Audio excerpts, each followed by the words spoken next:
Olá, seja bem-vindo. Esse aqui é o Terceiro Sinal. Eu sou Adalberto Rolf, sou artista, técnico, e hoje nós vamos falar sobre os vilões na arte.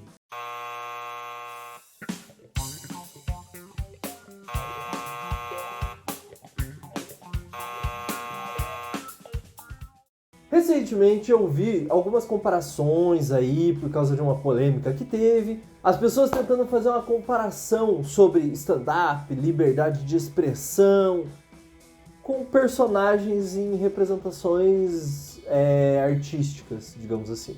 Então, porque o discurso que fulano faz, como que isso aí, se um ator faz enquanto está representando um papel, o cara pode ser preso por causa do que ele falou dentro de um filme, de uma série, de um jogo, quem que pode ser preso, quem que não pode ser, liberdade de expressão, enfim, a liberdade de expressão é alguma coisa irrestrita, como que isso se relaciona quando você tem um personagem com algum discurso maligno ou não? Então, primeiramente, eu queria trazer algumas reflexões aqui, baseado também, assim, como se você já acompanha esse canal aqui, você já deve saber que eu sou formado em teatro e também já dei aula de teatro. Então, quando a gente estuda teatro, você precisa aprender tanto sobre atuação, quanto da dramaturgia, sobre a história do teatro, sobre a importância dessas partes teóricas também para você compreender como que se desenvolve narrativa, entre outras questões, assim, né?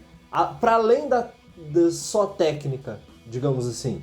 Mas aí, pra gente entender, assim, se uma pessoa faz uma piada e aí a pessoa pode responder por isso, vai presa, enfim, tudo mais.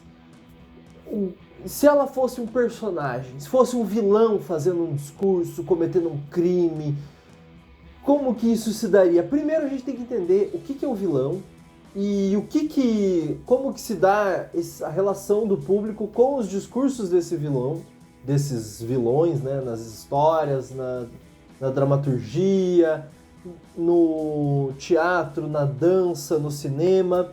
Como que isso se relaciona com o público? Como que é esse fenômeno?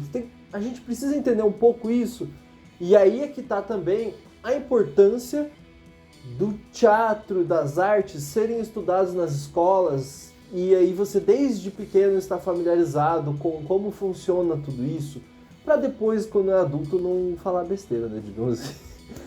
E também não ter perigo de você ser preso, né, digamos, você saber como se proteger e como também criticar aquilo que você quer criticar, falar bem daquilo que você quer falar bem, né, de uma forma sabendo usar a arte e sabendo também entender o que é artístico ou não, o que é crime e o que não é. Então, aí também fica a indicação, se você já não assistiu ainda aqui nesse canal, um vídeo sobre a importância da educação artística, né? Do caso na minha época era educação artística, lá quando eu estudava na escola, do ensino de artes no geral. Então fica aí a dica, não sei se aqui vai aparecer o nome do vídeo, mas enfim. Vamos falar assim, contexto de espetáculo. Um professor meu uma vez falou assim, não sei em que país, acho que era Inglaterra, se você estiver em cima de um caixote que possa configurar daí um palco, né? Você pode dizer assim, se o cara tá na rua, não vai ter como ele montar um palco para ele. Mas ele estiver em cima de um caixote, ele já está elevado, já está numa posição de quem vai fazer um discurso. Então, ali, ele na Inglaterra tem permissão para falar mal até da rainha, porque aquilo ali pode ser configurado como um espetáculo, uma coisa assim. Opa, então tem todo um acordo, um contexto de espetáculo. Se ele estiver em cima de um caixote, é espetáculo. Se ele descer do caixote, ele é uma pessoa comum falando para outras pessoas comuns. Opa, então a gente já pode entender que contexto de espetáculo significa que se você está num espetáculo, aquilo já tem algo de extraordinário, aquilo já não é o cotidiano, já não é da vida das pessoas necessariamente. Então, de certa forma, qualquer espetáculo, até aí, tamo ok. Qualquer espetáculo tem uma coisa extraordinária e tem uma coisa que todo mundo entra num lugar de suspensão. espera aí, vamos suspender as coisas aqui, que talvez nem tudo seja real, talvez nem tudo seja opinião de todo mundo igual. Vamos lá, vamos dar uma... Aí agora é que entra, por exemplo, também algumas coisas assim que você tem que, né, as pessoas precisam entender. Hoje em dia as redes sociais, como você pode compartilhar um vídeo e esse vídeo sair do teu TikTok, parar na mão de outra pessoa, do Instagram, sei lá, alguém pode mandar por mensagem, isso já não está dentro de um contexto de espetáculo, porque está chegando um vídeo numa tela de uma pessoa que está em casa. Então, já distorce um pouco. Por mais que aquilo seja um espetáculo, aquilo vira um recorte de algo que foi filmado e que está sendo transmitido. Então, talvez isso já deturpa um pouco a ideia de espetáculo. Mas sim, de fato, se você entrar num circo e o palhaço tá ali no espetáculo junto com você, aquilo ali tá meio em suspensão. As coisas não são exatamente a realidade do mundo lá fora. Ali naquele momento, tanto é que, tipo, muitas vezes o palhaço vai lá, faz uma coisa muito absurda e depois, tipo, volta-se tudo meio que ao normal quando você sai dali, né? Palhaço, pegando um exemplo genérico aí, que na minha cabeça veio agora de uma pessoa que entra num circo, por exemplo. Então, primeira coisa, contexto de espetáculo. Num contexto de espetáculo, se você tem um vilão, alguém propagando um discurso de ódio, por exemplo, ou alguém falando um discurso positivo, essa pessoa, ela tá no momento que os outros estão indo lá para assistir ou para participar do espetáculo. É diferente de quando você tá num palanque de um político, por exemplo, tá? O cara tá fazendo um comício, alguma coisa assim, e o cara tá fazendo um discurso. Muitas vezes o discurso do cara pode ser até entendido como, cara, você está atrapalhando para começar o espetáculo de fato. Quando você está tendo um Super Bowl, por exemplo, que é a final lá do campeonato de futebol americano nos Estados Unidos, você tem o contexto de um primeiro espetáculo que é o jogo acontecendo, a final do jogo, porque são os campeões aí do ano. E aí você tem, no intervalo disso, um novo espetáculo que é um grande show que todo ano tem, que até é esperado. E aí, como tem uma grande multidão assistindo, inclusive, os comerciais daquele momento para televisão valem mais. Por quê? Porque tem toda uma questão de espetáculo. Tá todo mundo parado ali para ver o que vai rolar nesse espetáculo. Então, o comercial ali vale mais, inclusive, do que um outro horário da televisão normal. Por quê? Porque ali tá todo mundo entendendo que ali é um espetáculo, que vai ter alguma coisa de diferente. Se no meio disso aí aparece, sei lá, o presidente e começa a falar, pô, o cara tá atrapalhando o espetáculo. Então a gente entende que discurso é discurso, né? Tipo, político, por exemplo, e o espetáculo tem uma coisa extraordinária, tem uma coisa que vai mexer com o cotidiano da gente, tem a ver com entretenimento, tem a ver com você alterar a realidade das pessoas. Tá, beleza, já deu da gente entender o que é o contexto de espetáculo e a gente entende que se a pessoa tá no espetáculo não é o cotidiano da vida, não é... a pessoa não tá falando o que ela acredita necessariamente, não é uma coisa, sei lá, tá comprando pão. Segunda questão aqui agora pra gente entender, pra gente chegar no vilão, calma lá que a gente vai chegar sobre quem é um vilão na arte. É a gente entender então que existe uma divisão de papéis. Opa, já estamos chegando mais perto. O que eu quero dizer com divisão de papéis? Se você está assistindo um filme, nesse filme tem a divisão, né? Em primeiro lugar, se você está assistindo um filme, você está num cinema, por exemplo, ou em casa. Então já tem a divisão de espectador, né? De telespectador. Tem a divisão de quem tem um papel interno no filme gravado. Por exemplo, já é uma divisão de papéis. Opa, eu estou na posição de quem está assistindo. Eles estão na posição de quem trabalhou ali. E tem, de repente, o cara que está no cinema, ele está no papel de quem vai projetar o filme. Se der algum problema no filme, isso vai alterar a sua percepção sobre o filme. Isso vai mexer com você de alguma forma. Então, são divisões de papéis. Isso eu tô pegando, né? O espectador, o projetista... Mas daí, dentro do espetáculo, ainda você pode dividir mais os papéis, né? Além de quem fez o filme. Você pode dividir entre o diretor, o dramaturgo, né? O roteirista, no caso do filme, né? não é dramaturgo, mas é o roteirista, o diretor de fotografia, o ator, o figurinista. E aí, por exemplo, o Heath Ledger, que fez o Coringa, ele era um ator que interpretava um vilão. Pra chegar aquele filme daquele jeito pra gente assistir, teve várias pessoas desempenhando vários papéis pra gente chegar a ver aquele vilão daquele jeito. Então, a gente tá falando aqui sobre divisão de papéis. Também dá pra você estudar sobre divisão de papéis a partir da perspectiva da psicologia, né? Mas dentro do teatro você vai acabar vendo ali sobre como que funcionam os papéis dentro de um espetáculo, no caso assim, quem que interpreta quem, esse tipo de coisa. No teatro, por exemplo, você vai ter lá o diretor, você vai ter o dramaturgo, você vai ter o ator, e aí todo mundo vai ter uma contribuição para um trabalho coletivo, que daí vai chegar a mensagem pra gente. Então o vilão, quem vai interpretar o vilão, vai interpretar provavelmente, né, porque daí tem outras questões que a gente vai falar pra frente, provavelmente a pessoa vai interpretar a partir de um texto que foi escrito por uma outra pessoa, que daí já é um outro papel, a pessoa escreveu aquele texto. Essa pessoa teve uma ideia, pensou, putz, pro vilão eu acho que ele poderia falar tal coisa. Às vezes o ator vai interferir no que o dramaturgo escreveu, às vezes não. Às vezes o diretor vai interferir. Então, assim, o que a gente vai ver no palco já é o consenso, digamos assim, entre o dramaturgo, o ator e o diretor.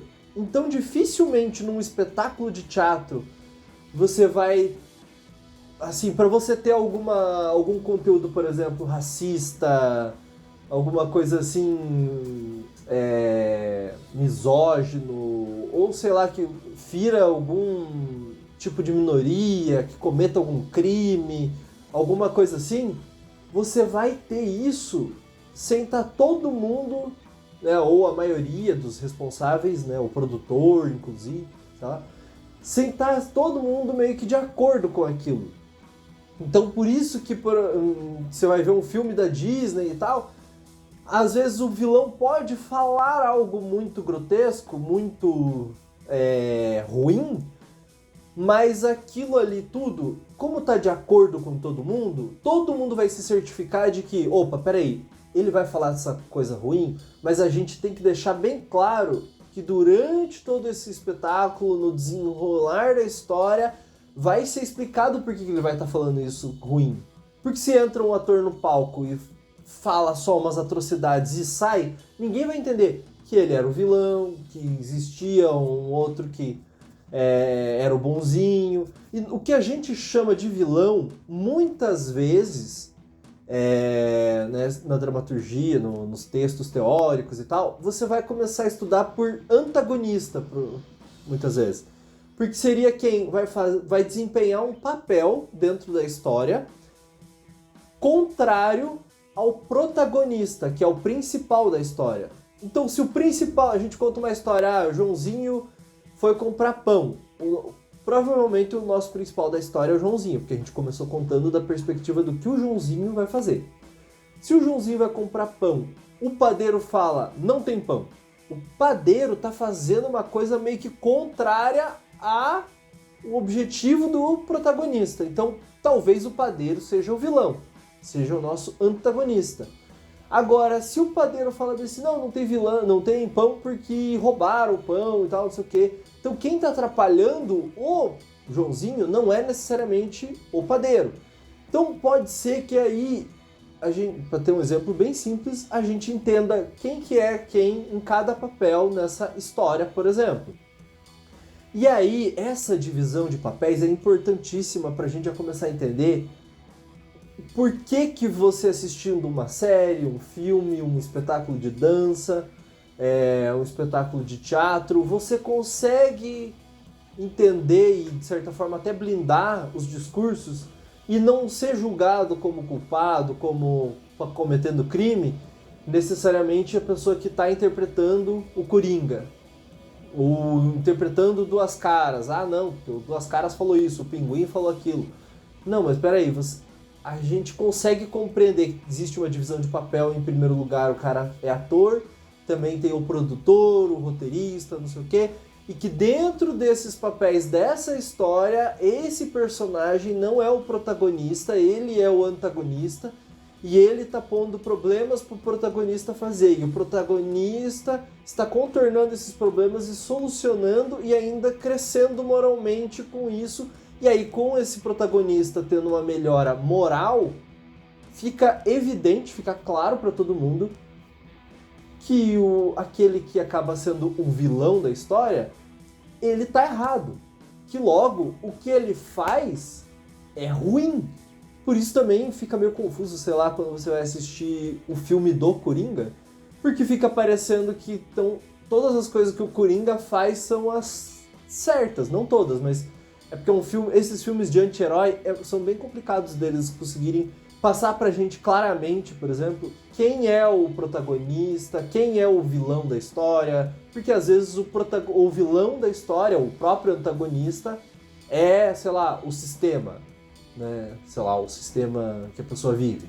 Ou às vezes é o próprio protagonista. Então isso é muito mais complexo. Então, tipo, se você não tem familiaridade com esse tipo de narrativa, para você compreender aquilo e não levar aquilo para sua vida e não propagar aquilo, é um pouco mais complicado, porque a arte é poderosa, gente. A arte mexe com as pessoas, a arte tem o poder de você sair mais feliz, tem o poder de você sair nossa, agora aprendi coisas. Ou de você sair também propagando coisas ruins, né? Você sair defendendo coisas negativas.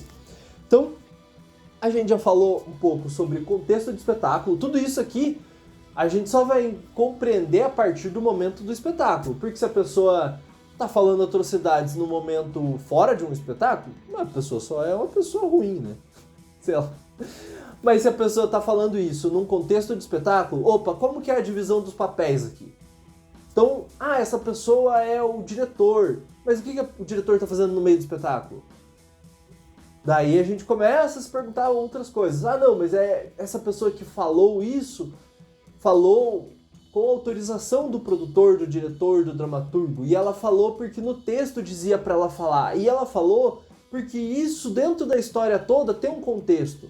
Claro que se você pegar e parar uma pessoa no meio da rua e falar ser ou não ser, eis a questão, isso não vai fazer sentido nenhum. Agora, se é você vestido de Hamlet, questionando a existência, se vale a pena se matar ou não, tem todo um outro contexto.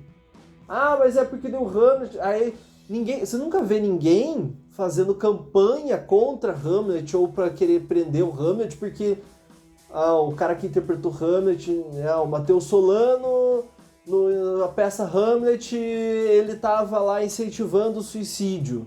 Então vamos prender ele.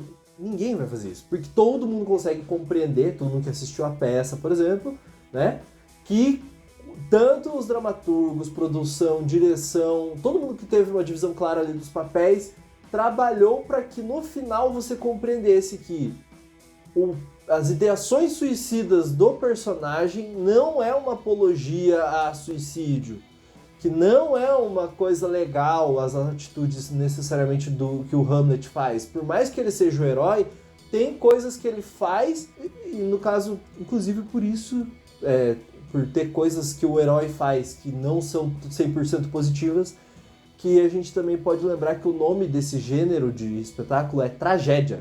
Também vale a pena lembrar que o texto Hamlet, por exemplo, foi escrito em 1400. Hoje em dia tem uma legislação, se você for querer escrever um texto falando sobre, que acabe abordando algumas questões de saúde mental, tem algumas regulamentações que é para tentar proteger, para que minimize os riscos das pessoas que forem atingidas por aquela obra, digamos assim, né? Que aí também a gente vai entrar num próximo tópico já, meio que é a responsabilidade. O que é a responsabilidade, né? Fora do termo óbvio. Você está assistindo aqui, pode ser que você seja um artista, pode ser que você não seja um artista, seja só uma pessoa público, digamos assim, público comum, que vive, tem uma vida normal. Não que o artista não seja uma pessoa normal, mas todo mundo sabe que não é. A questão é, a pessoa que comprou o ingresso para assistir tal coisa, pode ser que ela não sabe o que ela está indo assistir de fato, porque ela não assistiu ainda. No teatro, por exemplo, como o teatro é uma coisa que se faz ao vivo, pode ser que algo aconteça fora do planejado. Sei lá, o cara tropeçou, caiu e se machucou. Ah, mas eu não queria ver alguém se machucando. Ninguém, querido. Todo mundo estava achando que o ator ia andar normal. Ele tropeçou, caiu e se machucou. Foi um acidente hipotético aqui que a gente está falando. Ninguém nem se machucou em peça nenhuma. Vamos lá com calma.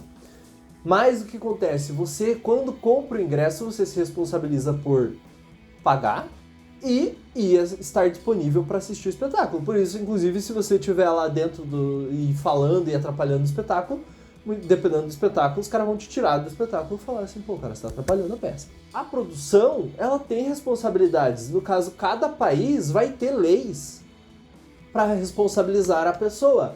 Ah, se você fizer uma peça X assim, assim, assim, e no meio disso você não cumprir leis trabalhistas e tal, você botar a pessoa para trabalhar sem ganhar, isso pode ser considerado trabalho escravo e aí você vai resolver isso na justiça. É um tipo de responsabilidade. Ah, porque pode ser que o cara vai lá, tá falando no meio da peça e o cara tira uma arma. Opa, peraí, existe lei para isso, o cara não pode tirar uma arma, qualquer arma, como que vai ser? Existe uma responsabilidade. Então, se a pessoa tá no meio do espetáculo, ela faz um gesto que dá a impressão que alguém da plateia vai se machucar, e a pessoa da plateia, opa, fica retraída, não gosta daquilo, sei lá, reage mal, é uma responsabilidade do ator também lidar com aquilo. Então, cada um tem as suas responsabilidades, seja em questão legal, seja em questão artística ali. Se o cara tá fazendo um espetáculo de improviso, de stand-up, ele tem uma certa responsabilidade tanto com o público, porque teoricamente, se você faz um espetáculo de comédia, você está se comprometendo a ter a responsabilidade de fazer as pessoas rirem. Se é um espetáculo de comédia e a pessoa vem, assiste e ela sai de lá sem rir, porque ela ficou, nossa, não me atingiu nada isso aí. Opa, então o cara falhou. Se a pessoa sai de lá assim, poxa, todo mundo que assistiu achou uma porcaria. Parece então que o comediante ali falhou, não conseguiu atingir o objetivo. Se faz um espetáculo de tragédia, de drama, a pessoa tá querendo mexer. A pessoa ali tá querendo mexer com os sentimentos da outra, provavelmente chorando, provavelmente trazendo reflexões, mas aí é uma outra coisa que ela está se propondo, é uma responsabilidade que ela está se propondo. Logo, se a pessoa vai lá e ri, não necessariamente era uma responsabilidade que o outro estava se propondo necessariamente a fazer, mas ele tem uma responsabilidade com aquilo. E, consequentemente, se você teve casos em que, pela lei você não pode usar tal coisa dentro de um espetáculo. Se a pessoa levar aquilo para o espetáculo ou para o filme, não sei o quê, ela vai ser responsabilizada por aquilo. Então, tem coisas que são dentro da lei, que são dentro de um espetáculo, que competem dentro da divisão de papéis de você fazer, mas se você fizer, você vai ser responsabilizado por aquilo. Mas a galera, as pessoas em geral, só querem as responsabilidades das coisas, as partes boas da responsabilidade.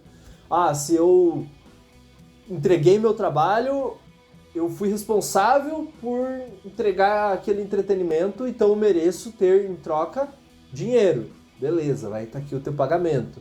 Se me propus a fazer uma tragediona, que todo mundo ia chorar e as pessoas choraram, pronto. É aqui, ó, eu fui responsável por isso, então vou ter isso em troca ali, o choro das pessoas. Se eu quero fazer as pessoas rirem, eu fui responsável pela risada das pessoas. Aí as pessoas riram. Tive isso em troca. Assim como na internet, às vezes as pessoas, como moeda de troca para conseguir ter patrocínio, que a empresa que vai patrocinar quer saber, você traz visibilidade, você associa coisas positivas para minha marca? Se a resposta for sim, vai patrocinar o canal, o vídeo, o produto, o que for. Até mesmo espetáculos de teatro, quando você vê, às vezes tem espetáculos que não é por lei de incentivo, ou até quando é por lei de incentivo, tem lá patrocinador, tem gente divulgando. porque a pessoa acredita que aquilo ali vai trazer uma coisa positiva para a marca dele. Então é uma responsabilidade que a pessoa tem, porque se a pessoa vai lá e comete um crime durante o espetáculo, a própria empresa que está botando dinheiro ali vai querer processar, porque não era isso que eu queria quando eu me associei a você, quando eu banquei o teu espetáculo. Aí eu dei dinheiro pra você fazer o filme e você faz um filme que comete crime, sei lá, tem alguma coisa assim, não vou deixar, vou impedir. Então tem uma questão de responsabilidade, além que isso para lembrar que a gente é ser humano dentro de uma sociedade e que você tem vários tipos de responsabilidades ali no dia a dia. Aí eu queria entrar sobre impactos negativos na trama, a moralidade questionável e a oposição ao protagonista. Essas são características básicas de um vilão. Então, dicas meio que básicas assim para você saber quem é o vilão da história. Então, se o cara vai fazer um vilão, ele tem uma certa responsabilidade de entregar o vilão. Então, como que você vai identificar um vilão dentro de uma história? Primeiro, essa história está num contexto de espetáculo? Tá uma divisão clara dos papéis? Quem que está assumindo alguma posição ali que vai entregar um vilão? Esse personagem, ele tem uma moral questionável? Que dá para todo mundo dentro da sociedade nossa falar assim, isso aí eu não sei se é moralmente legal o cara fazer. Opa, já é um indício de que ele possa ser o vilão. Agora, digamos lá, o protagonista do filme é o Superman. Ele que está fazendo todas as ações principais, tudo gira em torno dele. Ou o protagonista da peça é o Hamlet. Então ele que está fazendo as ações principais, tudo gira meio que em torno dele, da família dele e tal. Mas quem que está fazendo algo contra ele, que está impedindo? É o tio dele. O tio dele está fazendo coisas contra ele? Então talvez o tio seja meio que o vilão. Mas o tio dele fez alguma coisa que é moralmente questionável? Fez. Mas o Hamlet também fez. Mas o tio dele fez antes. É uma dica aí para você, de repente, pegar quem que pode ser meio que o vilão e tal dentro da história. Mas por mais que o Hamlet também tenha coisas questionáveis moralmente, quem está atrapalhando a história, quem está fazendo algo maligno dentro da trama, que prejudica a história mais do que os outros, é fulano. Então esse fulano provavelmente é o vilão da história, digamos assim. Pra você saber quem é o personagem ali meio que o vilanesco, quem é o bandido da história, quem é o vilão ali, o personagem que tá carregado com esse antagonismo. E também tem ali aquilo que eu falo, a responsabilidade do filme, né, dos produtores, do ator, do diretor, do roteirista, todo mundo, em entregar isso pra você, porque às vezes tem filme que se propõe a tal cara ser o protagonista e tal ser o vilão. Mas durante o filme parece que é invertido os papéis. Aí você fica, gente, das duas uma, ou o filme é ruim, ou tá o fulano que é, na verdade, o vilão, né? Que nem eu vi um vídeo uma vez, a pessoa questionando que no Pantera Negra 2 ou 1, não, no Pantera Negra lá é 1, que dá a entender que o Killmonger lá, que é pra ser o vilão, mas se você parar pra analisar o discurso do cara, meio que ele é um herói. Que ele seria um herói, porque o que ele briga é contra, sei lá, meritocracia, sei lá, tipo, alguns conceitos assim. E daí é uma nova análise a partir de uma coisa assim que bota em dúvida o como que foi construído aquele espetáculo ali pra gente assistir. Por quê? Porque você, às vezes, na hora de construir essa história, não tá deixando bem claro quem é o vilão, deixando bem claro as coisas que o vilão tá fazendo, se isso é moralmente aceito, e também porque tem aquela coisa que, bom, a gente já vai entrar, que é sobre o que é moral, o que é os costumes, dependendo de cada sociedade, dependendo de cada contexto, cada época, isso vai se alterar um pouco. Então, às vezes o que era na Grécia Antiga uma coisa padrão, normal, legal, hoje em dia as pessoas vão se escandalizar. Ou o contrário, o que antes era um escândalo, hoje em dia vai ser normal. Por aí vai, cada época e cada região também, às vezes o que você for apresentar no Irã e o que você for apresentar na China vai ter uma diferença. Opa, na China, se você usar tal cor, você está querendo dizer tal coisa. Na Coreia já não. Se você escreve tal coisa em cima de uma placa e dança embaixo, significa não sei o quê. Se você for no Sudão e fazer a mesma coisa, isso já tem um outro significado. Enfim, isso tudo vai mudar conforme os lugares. Os lugares, a sociedade, a época, tudo isso vai mexer, vai variar. Para também interferir em quem é esse vilão, como que você vai receber isso.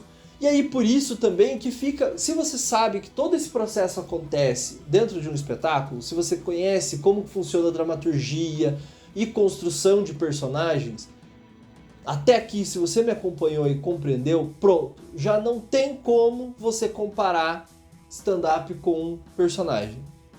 Já não tem como você comparar a piada dentro de um contexto de um circo ou de um espetáculo, de um filme de comédia. Eu tô assistindo O Grande Ditador do Chaplin. Você não tem como comparar isso com um stand-up do dia a dia ali que o cara vem de cara limpa falar o texto. Porque você já percebe que ali não tem essa distinção, essa coisa que deixa claro, olha, talvez esse cara que tá falando atrocidades é o vilão da história. Talvez isso que ele tá fazendo não é o correto. Porque normalmente também o vilão, os filmes deixam ou as peças deixam a dica de que aquilo que está sendo dito é moralmente incorreto, né, inaceitável, e aí logo, se aquilo é inaceitável, o contrário daquilo que é aceitável. Então se eu vejo que no Nelson Rodrigues lá, meio que quem tá fazendo as coisas que tá atrapalhando e tal, não sei o que, as coisas que são inaceitáveis, nossa, meu Deus, isso aí tá parecendo com pedofilia ou com incesto, não sei o que, isso está deixando claro que é algo inaceitável. Opa, então já é uma dica do Nelson Rodrigues, que escreveu o texto, e do diretor que quis fazer esse texto, dos atores que estão interpretando, deixando isso claro, que não é legal eu fazer isso na minha família, na minha casa. Se eu ver isso, eu tenho que denunciar, sabe? E que ao mesmo tempo esse texto foi trazido porque, tipo, olha, se eu tô contando isso pra vocês é porque acontece. Então, assim é que você verifica se isso é um vilão, se esse discurso é legal ou não, se é correto ou não dentro de um espetáculo, se isso lhe faz sentido ou não. E aí, essa também é uma diferença de se você vê uma peça do Nelson Rodrigues, provavelmente vai ter incesto, vai ter pedofilia. Ixi, a peça do Nelson Rodrigues é ótimo pra você gabaritar crimes contra minorias ali. Só que por que o Nelson Rodrigues não foi preso? Primeiro porque ele era homem branco e tinha dinheiro. Não, também. Mas por que ele não foi preso? Porque todo mundo que ia assistir compreendia que aquilo ali, no fim das contas, estava querendo dizer que aquelas atitudes eram erradas e eram ruins. Tanto que daí o ator que quer fazer Nelson Rodrigues é um desafio, porque aí é que tá, você conflita com as coisas que tem dentro de você pensar, gente, não é possível que tenha alguma coisa dentro de mim que vai dialogar com esse personagem. Não é possível. E aí você tem que analisar, o que eu faço a partir de mim que eu vou conseguir interpretar esse personagem, que vai falar essa atrocidade, que vai cometer essa coisa. Porque nas peças do Nelson Rodrigues é feito pra ter toda essa discussão. Dependendo do espetáculo, vai ter mulher falando contra a própria mulher, vai ter mulher julgando várias coisas, vai ter mulher daí falando coisas positivas dentro de contextos em que você vai achar esquisito, mas é justamente para ele criar o questionamento, ou para ele propor que, olha, isso é ruim, isso não é certo. E aí é que tá, você consegue, assistindo esse espetáculo, discernir, esse personagem talvez é o vilão, esse personagem, ele é o herói, mas é um herói que é muito machucado por questões da sociedade, então talvez o vilão da história seja a sociedade, seja tal coisa. E aí você consegue refletir sobre aquilo. Agora, quando você faz um stand-up, e aí a pessoa vai lá e fala uma piada, dá pra ficar claro qual é o problema da piada? Quem é o vilão da história? Dá pra... Se a resposta for sim, fica claro e gera... Talvez a gente consiga chegar meio perto dessa reflexão. De achar que é o mesmo contexto. Mas normalmente, em stand-up principalmente, não é assim que funciona. A piada ela não vem seguida de toda uma outra história para contextualizar, para você compreender quem é o errado da história e quem é o certo, ou qual é a reflexão que ele quer que você chegue para você pensar. Porque a ideia é ser um stand-up, normalmente a ideia é ser uma coisa para gerar o riso e acabou. Muitas vezes, né? E aí, também, o stand-up já chega também numa outra tipo de pegada, de uma outra realidade. E aí também é que vale a pena a gente entender também que existem as convenções e os códigos culturais. No Ocidente, por exemplo, a gente é muito embasado a partir da tragédia, da comédia, dos subgêneros que foram criados a partir dali. A tragédia e a comédia começaram lá na Grécia Antiga, então assim, o negócio antes de Cristo, então consequentemente tem mais de 2000 anos, aí foi desenvolvendo, foi separando e foi tendo outras ramificações. Aqui no Ocidente tem muito essa divisão de você ter isso claro, como que vai ser. No Japão tem um tipo de teatro, por exemplo, que é com máscara, que é com pinturas, com bonecos e tal, que quando você vai ter um personagem que é maligno, que faz atitudes ruins, ele tem uma máscara específica, que todo mundo compreende. Ah, tá, as ações desse personagem são ruins. Mas, gente, isso aí é o contexto cultural do Japão, e não sei te dizer, porque eu não vivo no Japão, não estudo, não é uma coisa que eu estudo o Japão contemporâneo também, mas eu sei que, estudando sobre teatro de formas animadas, eu tive que aprender sobre teatro de máscaras do Japão. E de bonecos também. Aí eu soube que existia isso, mas isso a princípio num período e num momento.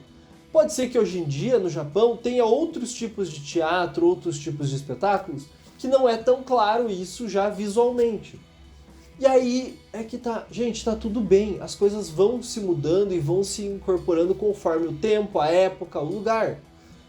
Então, tem coisas que a sociedade vai entendendo, olha, isso aqui é normal.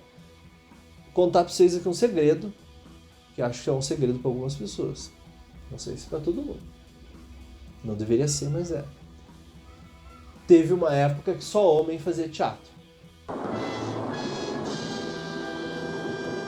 Porque a galera hoje em dia acha que quando existia a peça Romeu e Julieta era um homem e uma mulher se beijando. E se você vê no espetáculo de teatro hoje em dia 2 homens se beijando, é um absurdo. Por quê? Porque sempre foi. Não, gente, calma lá. Isso foi uma atualização. Isso foi algo que o pessoal falou. Gente, mas já dá pra hoje em dia a gente botar mulher no palco, não dá? Dá. Ah, daí que começou a colocar. Porque quando foi feito originalmente Romeu e Julieta, só tinha homem no palco. Não podia mulher. Quando foi feito lá as peças na Grécia Antiga, tinha várias peças que tinham personagens femininos. Então se você lê uma peça, uma tragédia grega ou uma comédia, normalmente tem personagens femininos? Tem. Quem fazia? Homens. Meu Deus! Sim, eram homens com máscaras e com roupas que passavam o significado de isso é uma mulher. Então, todo esse significado, tudo isso vai se alterando com o tempo. Hoje em dia que você pode ter mulher falando no palco. Então, gente, isso também é um indício. O que um vilão na Alemanha de 40, num espetáculo lá feito pro exército nazista, o que o vilão falaria? Provavelmente algo que hoje em dia o herói falaria. Porque o vilão vai ter também com o contexto da época, com essa realidade. Então a gente tem que entender que teve o contexto de espetáculo, teve a divisão dos papéis, cada um assumiu as suas responsabilidades. Aí a gente passou pelo momento de compreender que ele tem um impacto, tem uma coisa, tem uma carga ali contra o protagonista, tem algumas questões. Então esse vilão, a gente consegue identificar ele dentro da história. E aí, dentro do contexto dessa sociedade, isso aqui realmente bate com o vilão, o discurso dele? Ah, bate. E aí é que você consegue identificar quem é o vilão. Porque tem coisa que você vai falar nos Estados Unidos que não é errado, e tem coisas que você vai falar aqui no Brasil que é errado. Não necessariamente as duas coisas vão bater, vão ser erradas nos dois lugares. Tem palavras que você pode usar no Brasil que, se você usar nos Estados Unidos uma palavra equivalente, você pode estar cometendo crime. Sei lá, tipo, ou você pode estar sendo, no mínimo, indelicado, alguma coisa nesse sentido. Por quê? Porque lá a interpretação daquilo é diferente. Simplesmente isso. Aí, se num espetáculo aqui no Brasil você pode falar tal coisa ou fazer tal coisa, e você chega lá no Egito e vai fazer a mesma, pode ser que isso seja interpretado como crime. No caso, a lei brasileira diz que tais coisas são crime e tais coisas não são. Se você faz tal coisa no espetáculo, é crime e tal coisa não é. E se você tem um personagem deixando claro que ele é o vilão e está dentro do contexto da nossa sociedade, você pode compreender que aquilo que ele está falando ali seria crime se fosse uma opinião de alguém aleatoriamente. Mas como é um personagem que está dentro da história, está tendo uma clareza de que ele é o vilão e tudo mais, opa, então eu sei que eu não vou reproduzir isso fora daqui porque isso é crime. Aqui é um ambiente específico.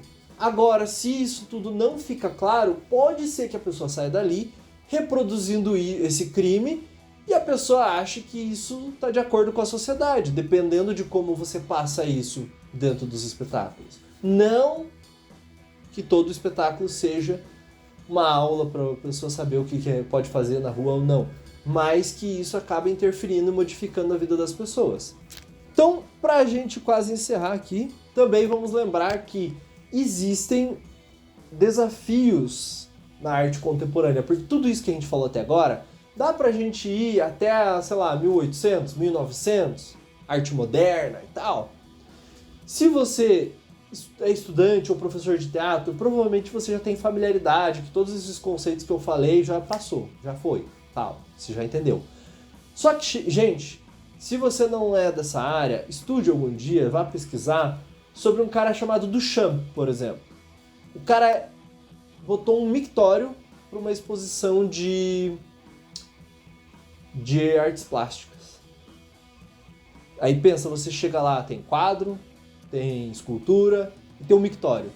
Então, o movimento do Marcel Duchamp vai ter o nome de handmaids. Handmaids? Ou handmade? Ah, enfim.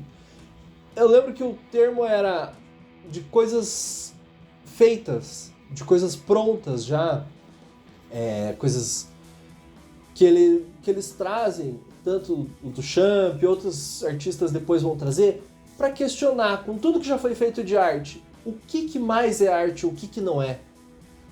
Só porque o negócio tá na galeria é arte? Só porque tá no teatro é arte? Só porque tá no cinema é artístico? Eles começam a querer questionar isso. Porque, tipo, realmente, já chegou uma época ali que, já teve guerra, já teve de tudo no mundo, os caras já estão assim, ó, por aqui, já não aguenta mais. Aí o cara quer ganhar dinheiro fazendo arte, o cara fala assim, mas o que vocês estão esperando de mim? O que é arte, o que não é? O próprio artista tava nessa paranoia. Então pensa, o cara chega lá e joga um mictório. E aí chegam os críticos e falam, pior que é arte mesmo. Aí o cara fala, não acredito.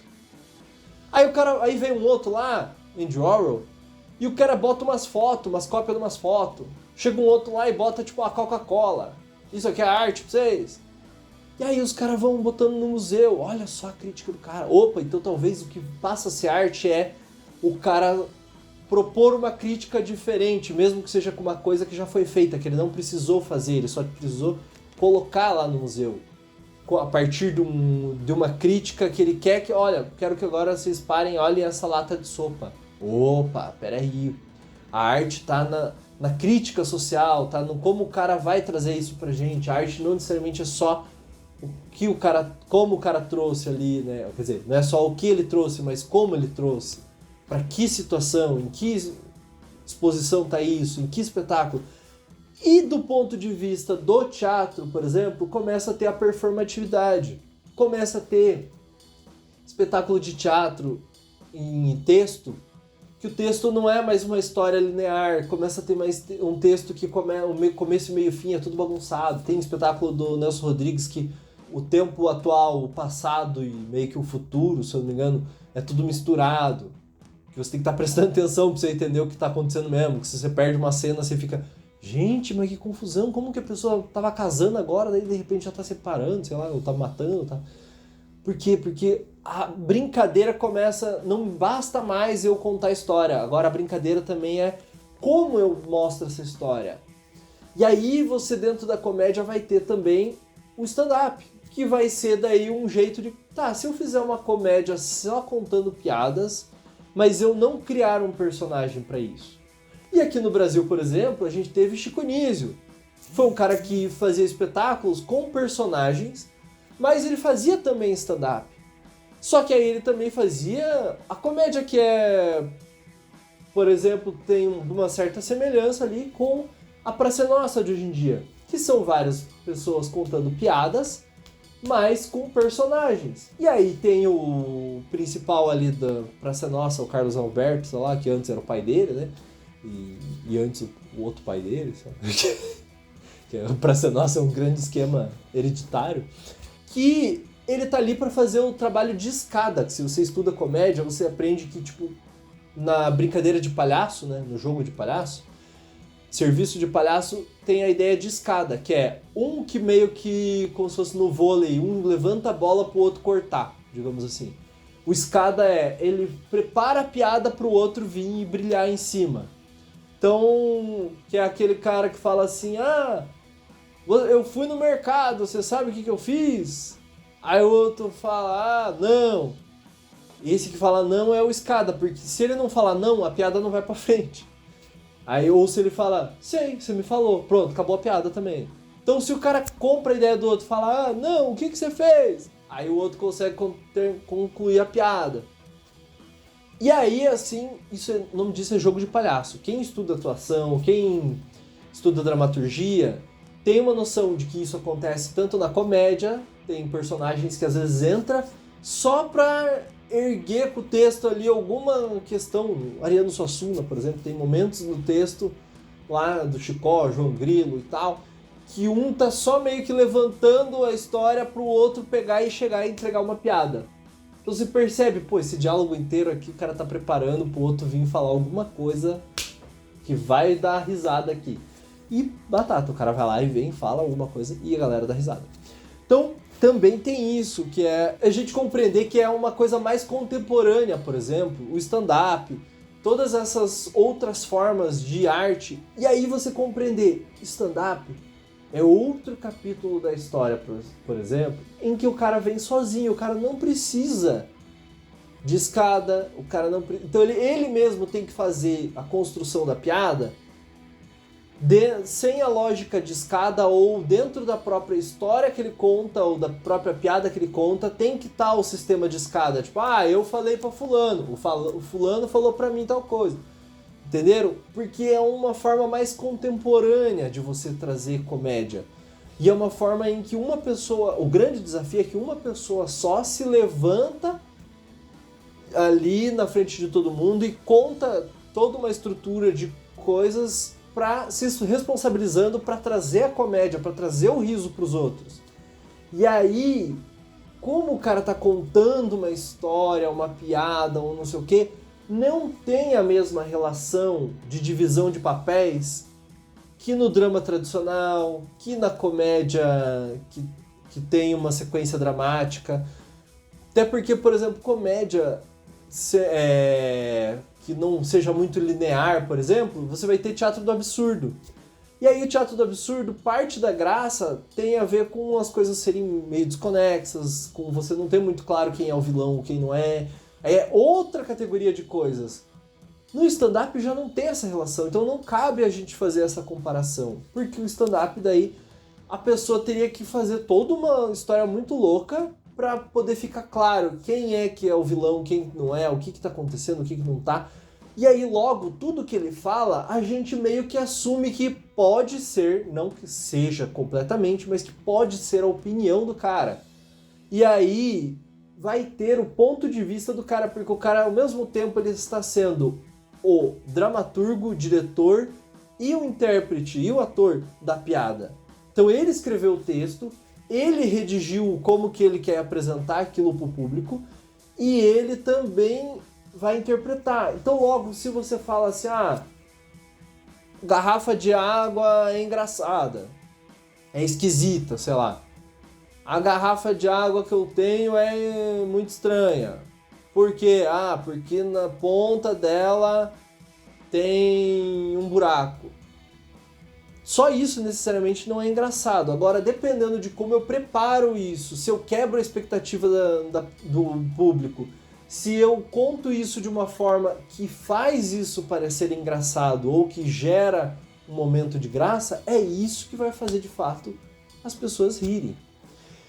Enfim, isso é uma coisa bem mais contemporânea, é totalmente de agora, é um desafio ainda a relação com isso. Tem muita gente que, pelo que eu vejo, inclusive faz comédia, faz stand-up e não tem conhecimento teórico sobre o que faz, não tem domínio do que de fato está fazendo, não entende essas divisões de papéis, não entende contextos da sociedade, não entende, a pessoa não entende o que é ela se responsabilizar pelo que ela fala, que por mais que ela fale algo, ou ela não entende ou ela mente em alguma instância, né? Se ela entende muito bem, então ela sabe muito bem o que ela está fazendo. Então, mas vamos dizer que tem algumas pessoas que possam não entender o grau do que ela está fazendo, o grau qual é a importância, qual o valor que tem a comédia. Porque a comédia é uma das coisas mais nobres das artes, assim. Então, se você está fazendo um espetáculo de comédia, um filme de comédia, qual a importância que aquilo tem, qual o impacto que aquilo vai ter na vida das pessoas? E aí, consequentemente, como você vai entregar aquilo para as pessoas, isso tudo que é um raciocínio de você praticar e estudar isso continuamente para se aperfeiçoar. E que isso tudo também é uma coisa contemporânea, bem de agora, e que está sujeita ainda a mudanças da sociedade. Então, às vezes, tem essas relações também pra gente pensar. E aí você entender o que isso tem a ver com ser um vilão ou não. Se o cara só tá querendo trazer graça pras pessoas, talvez isso não tenha nada a ver com ser um vilão na história. E aí, se você quer saber realmente como é um vilão de um espetáculo, você daí vai ter que pensar o objetivo dele na história ou no que está sendo feito ali, nesse espetáculo que está acontecendo. É gerar graça ou é ir contra o antagonista? O vilão da história aqui é porque ele tá fazendo alguma coisa que é contra a moral? Se eu tô contando uma piada e meio que tem um vilão, quem tá falando, ele tá sendo alguém que tá indo contra as coisas positivas, a moral? Tá sendo alguém que atrapalha alguma parte da história? Pode ser que aí, de repente, se for... então tá, então essa fala aqui dentro dessa história, dessa piada, foi dita pelo vilão. Tá. Se isso fica claro, todo mundo compreende. Ninguém sai ofendido. Tranquilo, 0% de pessoas ofendidas. Enfim, basicamente é você prestar atenção em o que é conteúdo positivo ou negativo dentro do que é falado e também isso em relação a pensamento crítico. Porque se a pessoa que está assistindo ela tem um pensamento crítico, ela vai assistir aquilo e vai refletir criticamente. Isso que foi dito, isso que não foi dito. Como que isso se relaciona. O cara falou um monte de coisa que é negativa, que é ruim para mim.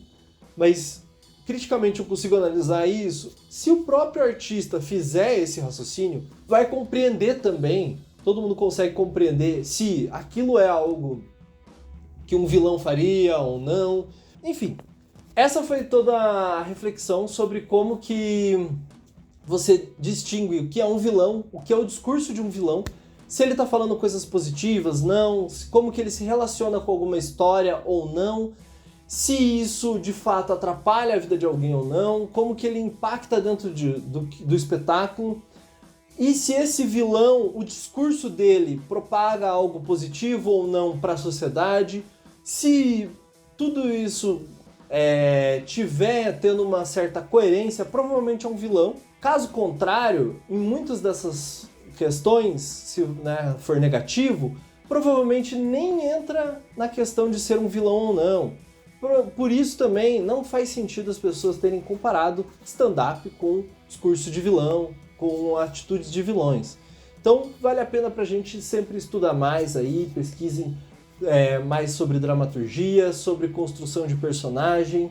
Então vejam os vídeos aqui sobre essas questões que eu já falei.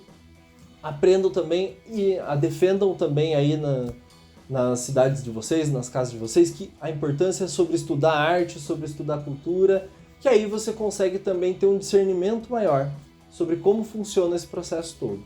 Se você concorda, discorda, comente aqui e até o próximo vídeo do Terceiro Sinal.